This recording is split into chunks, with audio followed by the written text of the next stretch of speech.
Bueno, Gabriel, ya hay varias entrevistas que circularon a partir del libro. Yo pensaba como ir a algunas interrogantes o preguntas que abre, además el libro, a pesar de que después lo podemos recorrer. Dale. Si vos desde que escribiste Hagamos Equipo, Mundo Pro y ahora La Larga Marcha de Cambiemos, Sí. ¿cómo definirías hoy a la coalición Cambiemos?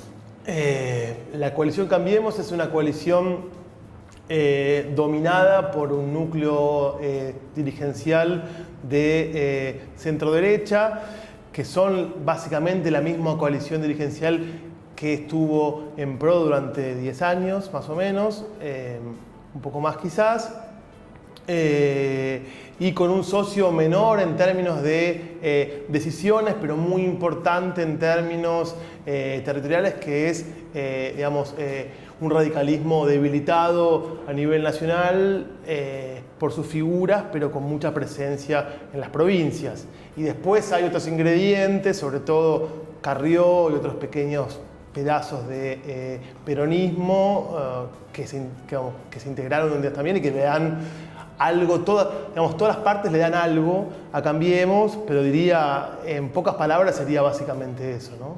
¿Ves que ya pasados 2 años del triunfo hay una identidad cambiemita o cambiemista que se consolida, al margen de la discusión de hegemonía que la podemos tocar después, digamos? Dale, si hay sí. una identidad ya política, ¿te animarías a decir eso? No me animaría. Yo creo que Cambiemos todavía, para hablar de identidad, falta un poco. Me parece que hay una adhesión de votantes de PRO que rápidamente cambiaron justamente su nombre, mudaron la piel y ahora son Cambiemos más o menos fácilmente, salvo el núcleo militante que por ahí se siente PRO. Digo, puede haber una cosa de incorporación a Cambiemos.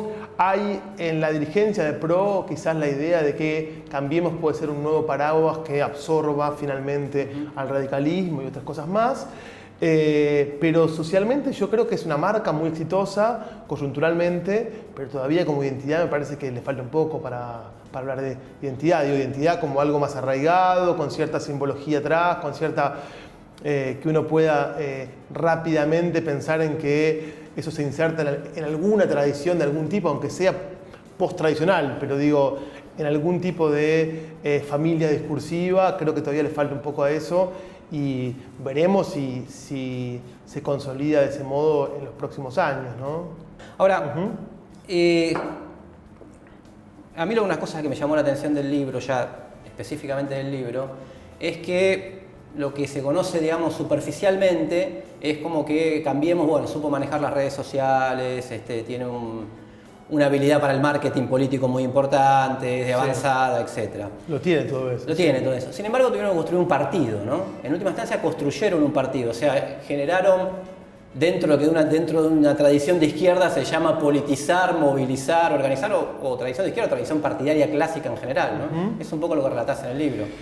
Exactamente. Este libro, si hay algo que muestra, es cómo, aunque un partido se arme muy desde arriba, digo, con una coalición medio flotante, son tipos que vienen del mundo empresario, pero sin un anclaje social duro y orgánico, tienen que construir eso y lo construyen con partido de un modo plástico, movimentista, si querés, a la Argentina, no con un partido estructurado, formalizado, con rutinas demasiado estrechas, digamos, pero sí con unos ciertos límites organizativos difusos y con ciertas organizaciones parapartidarias, fundaciones, think tanks, ONGs, que funcionan como vasos comunicantes del partido, de la coalición dirigente, con universos sociales muy específicos. Y creo que el punto fundamental es que el PRO se supo constituir, supo devenir el partido de ciertos sectores que son su core y que son los que sostuvieron históricamente al PRO hasta ahora y que le dan ese soporte social por abajo, aunque sea por arriba socialmente, pero es por abajo en el sentido de que son bases sociales, ¿no?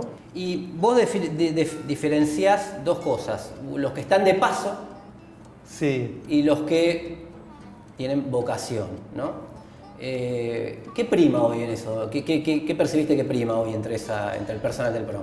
Yo creo que hay de los dos tipos, digo, no creo que prime ninguna de las dos cosas. Digo, hay muchos actores que yo entrevisté que me decían, inclusive prefiero una posición en la que pueda irme rápidamente al mundo privado sin tener esos periodos que hay que tener por ahí, digamos, de carencia, se llama, creo, que es cuando uno sale de un área específica de Estado, no puede volver al mundo privado en esa misma área, digamos, ¿no? Por temas constantes de incompatibilidad de, digamos, intereses.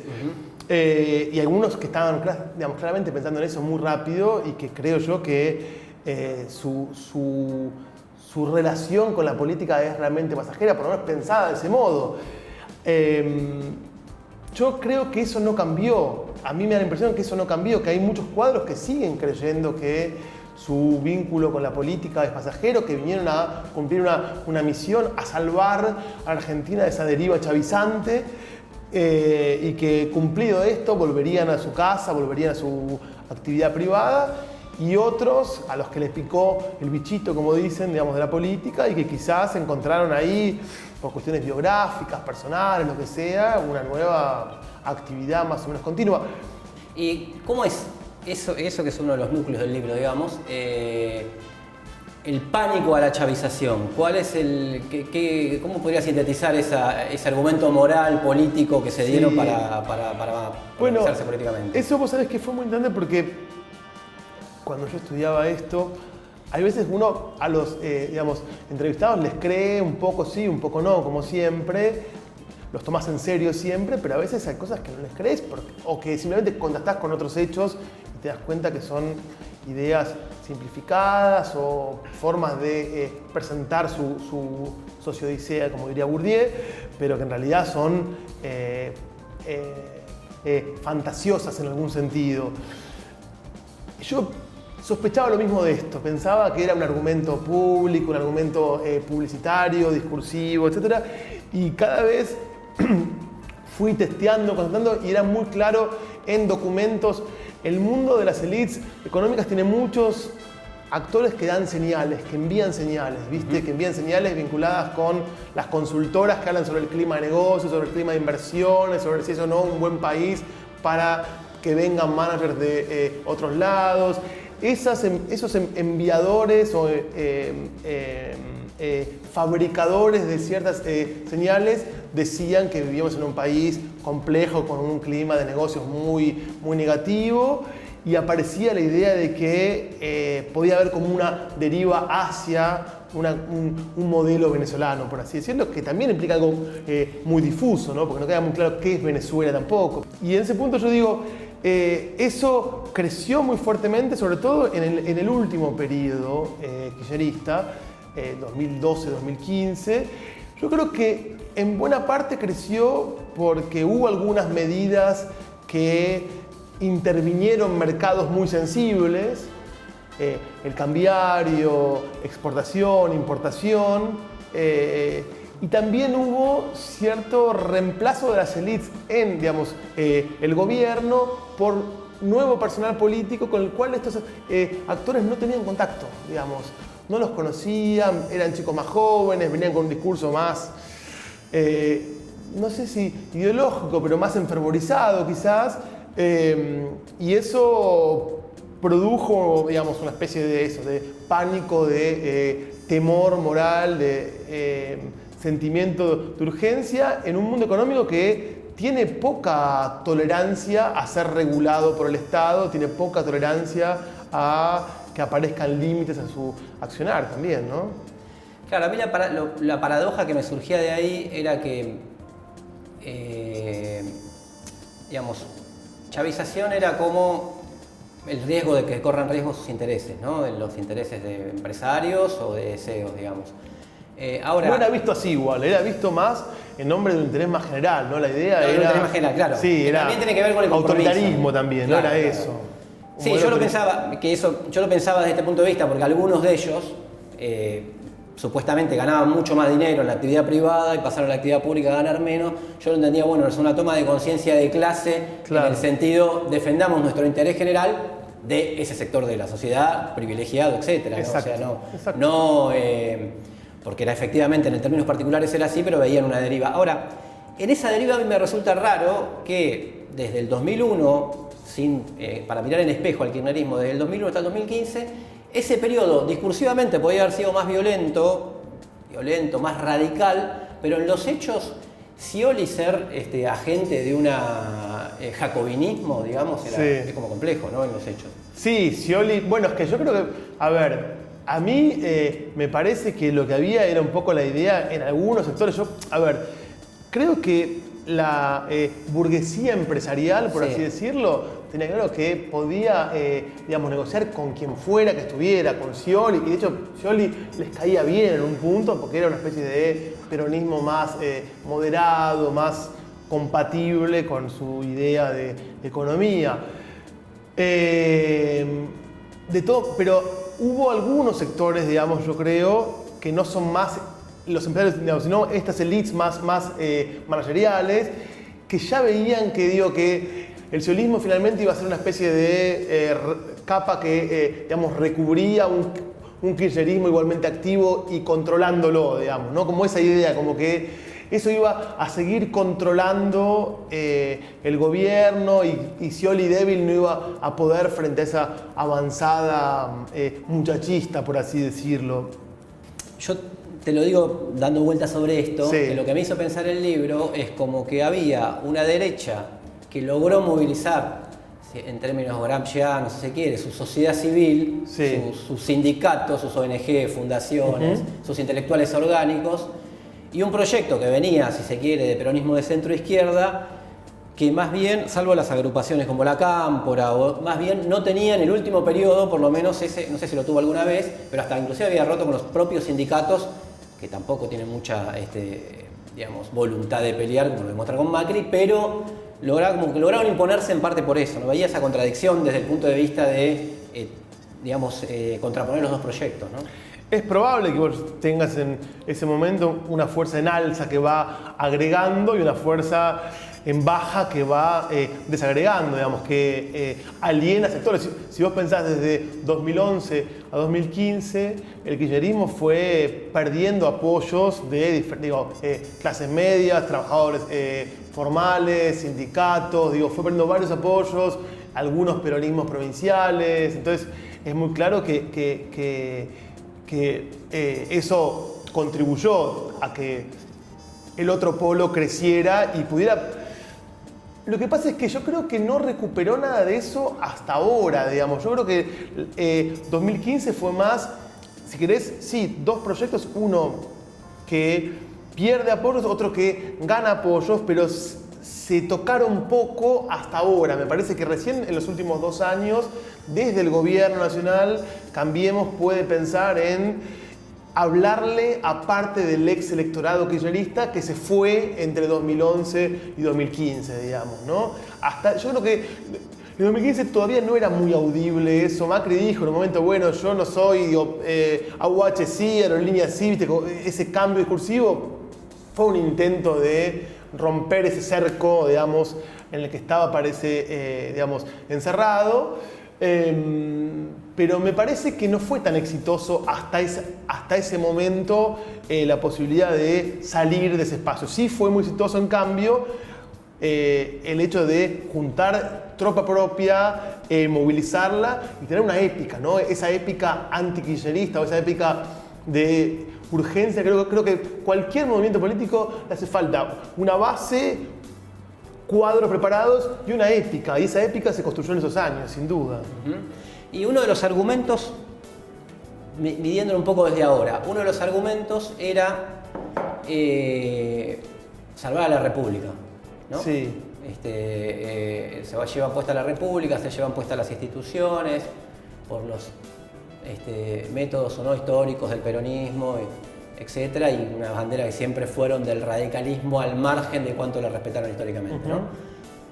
Hoy Cambiemos está haciendo con la República unas cuantas cosas que fueron desde cuando entró y tratar de poner por la ventana a los jueces de la Corte hasta ahora, estas detenciones que inclusive generaron, detenciones de funcionarios de la administración anterior, generaron críticas de Pañi y hasta del propio Morales Solá. Exacto. Lo que pregunto es, ¿era un discurso para esa gente o esa gente puede empezar a romper?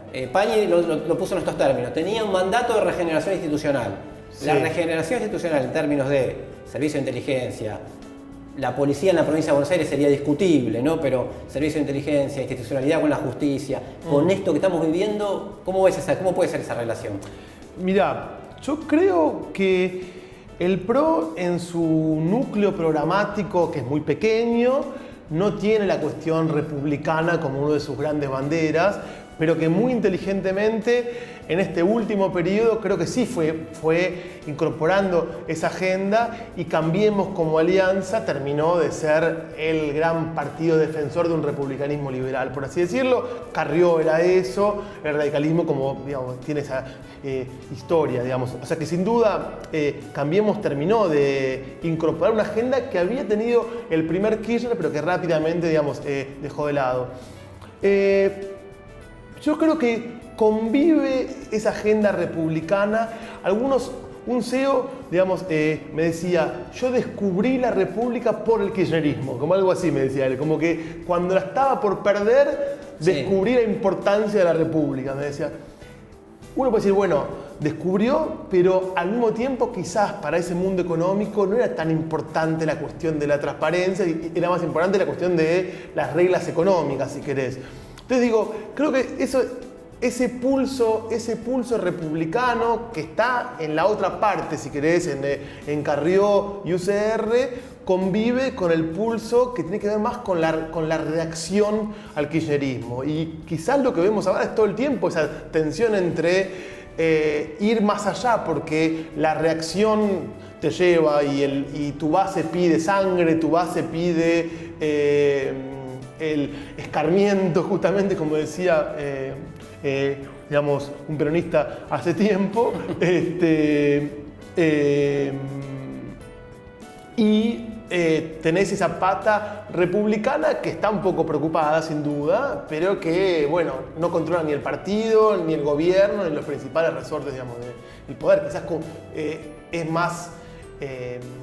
habla con, digamos, algún mundo periodístico y puede, digamos, influir ahí, pero no influye en el núcleo duro del gobierno, ¿no? A mí de ahí me llamaron la atención dos observaciones que vos haces, o dos alertas, al principio y hacia el final del libro, que es que este tono que tenía o que tuvo históricamente de autoayuda, de charla motivacional, Sí. etcétera, no implicaba que no vayan a eliminar los obstáculos que se le pongan en el medio.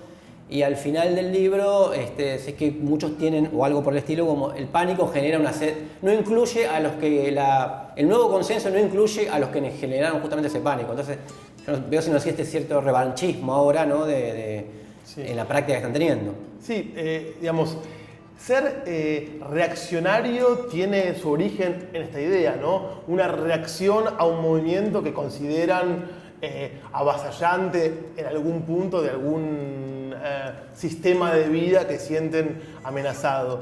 Y la reacción genera sin duda un pulso, uno puede decir, revanchista, o en todo caso, digamos, de terminar con ese régimen antiguo, cueste lo que cueste. Digo, guillotina, y si tiene que haber un poquito, habrá guillotina, digamos, ¿no? Pero lo fundamental es terminar con ese régimen.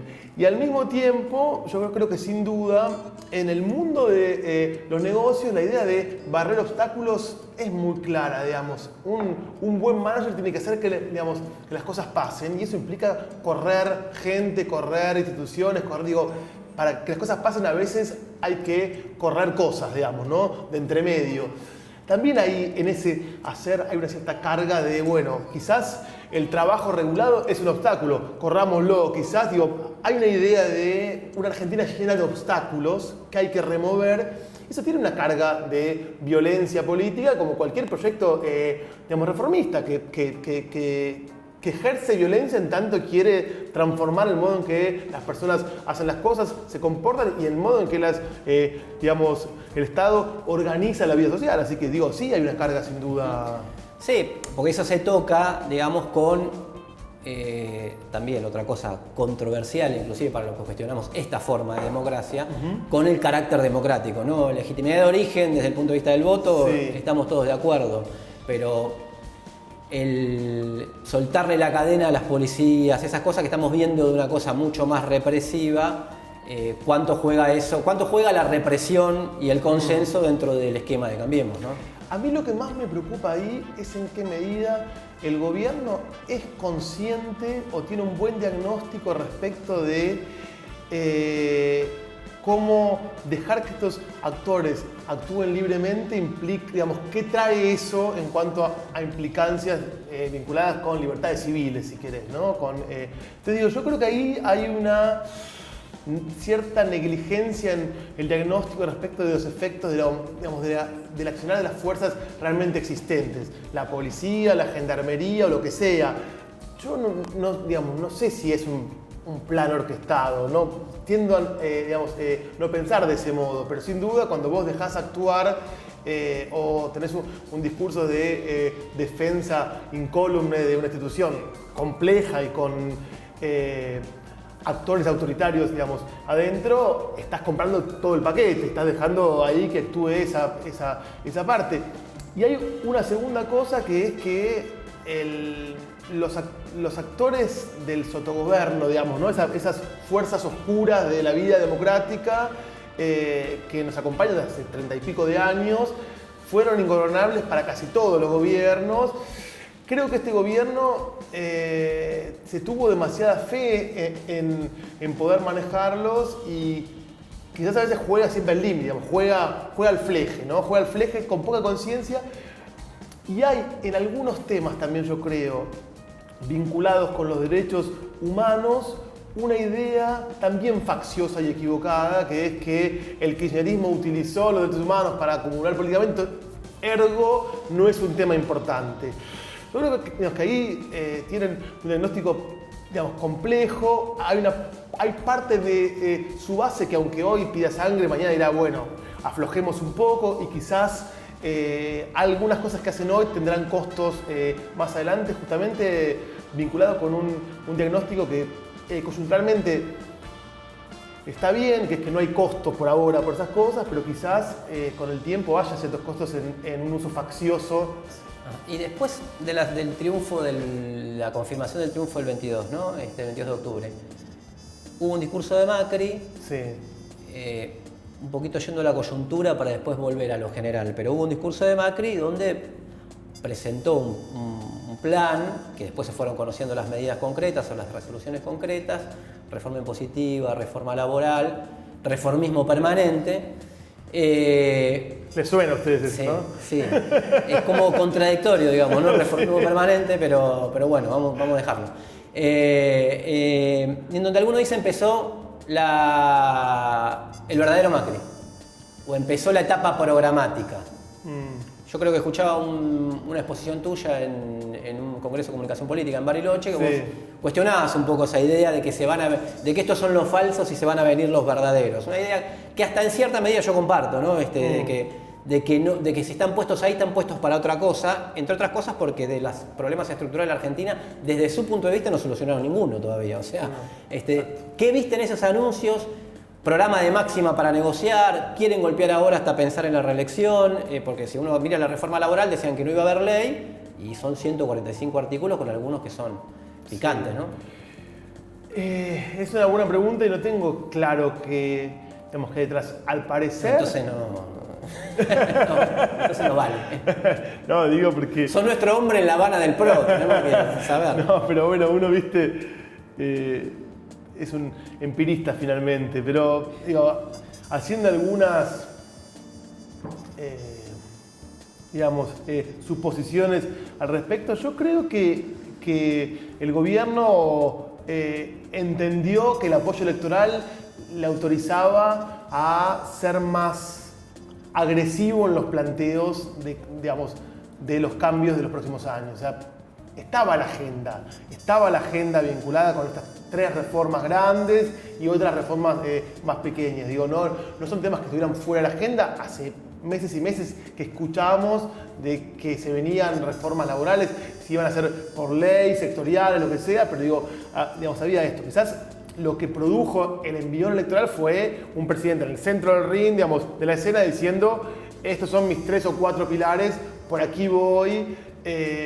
y quizás nunca habíamos visto a Macri juntar todas las patas de un programa político flexible como este, pero con un núcleo duro tan claro, ¿no? Entonces digo, eso fue lo más sorprendente, por lo menos para mí, que ver un presidente organizando la agenda, si querés, marcando la agenda y yo creo diciendo, bueno, voy por esto en los próximos 2 años. No me contento con normalizar esta vez y ir por 4 años de más reforma, no. Empecemos ya, digamos, las reformas.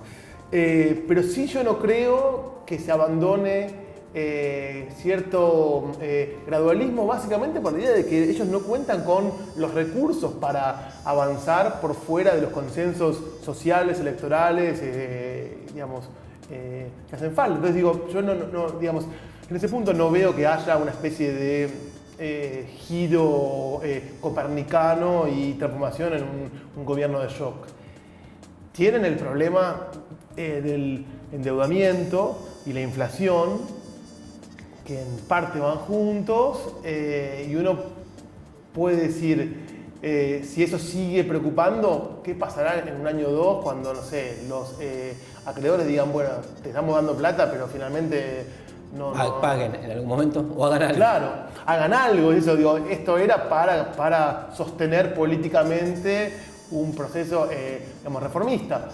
Si las reformas son endebles, no llegan,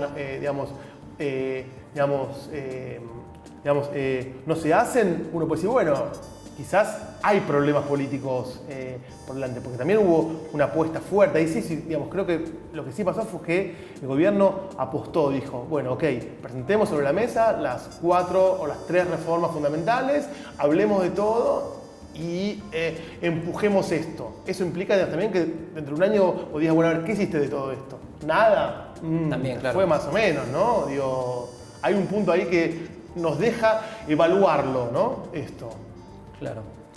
Y con todos esos elementos, ¿te animarías a decir que existe la famosa hegemonía, ya desgastada hegemonía en la sobreinterpretación de Cambiemos? ¿O cómo ves esa cuestión? No, hay una indudable voluntad de ser un proyecto hegemónico, eso está bien claro. Hay una indudable voluntad de construir un proceso político de largo plazo, eso no hay duda. Pero hablar, digamos, de hegemonía con 2 años, digamos, de gobierno, con un reformismo muy incipiente, me parece que es muy apresurado, ¿no? Sin duda. Yo no sé si la definición es tuya, pero te escuché decir que el principal partido de la oposición hoy, por cómo están las cosas, es la economía. ¿Yo dije eso? Sí. O sea, o que en ese terreno es donde en última instancia se va a terminar definiendo una de las cosas importantes. Si la hegemonía no puede ser solo ética, tiene que ser económica, claro. Digamos, una de las cosas importantes para pensar en una hegemonía, digamos. Sí, bueno, es que, a ver, sí hay un punto que es, claro que es que, digamos, como decía recién, el gobierno requiere ciertos recursos económicos de los préstamos, digamos, del endeudamiento. Sin eso no hay proyecto económico.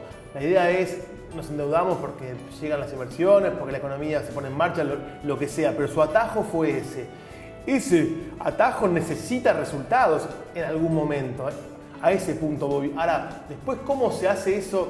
¿Cómo eso se vuelve político? Por supuesto, no es que yo digo, yo no soy catastrofista, digamos, nunca creo que la economía resuelve los problemas políticos, porque por supuesto el gobierno puede salir con otros atajos nuevos y pueden, digamos, no haber oposición en condiciones de interpretar esto de un modo diferente, digamos, ¿no? Entonces digo, sin una oposición consistente, digamos, no hay salida política, pero es claro que el gobierno abrió un frente con la cuestión externa, abrió un frente con la idea de construir un país de inversores que compran Levax. Digo, eso es un tema para mí, digo, muy, muy endeble por ahora. Digo, sus actores schumpeterianos, entre comillas, compran Levax en Argentina, ¿no? Te digo, sus empresarios, digamos, de cierto riesgo, lo que hacen es inversión financiera. Sí, de corto plazo, a costa del Estado, claramente, por ahora. Entonces digo,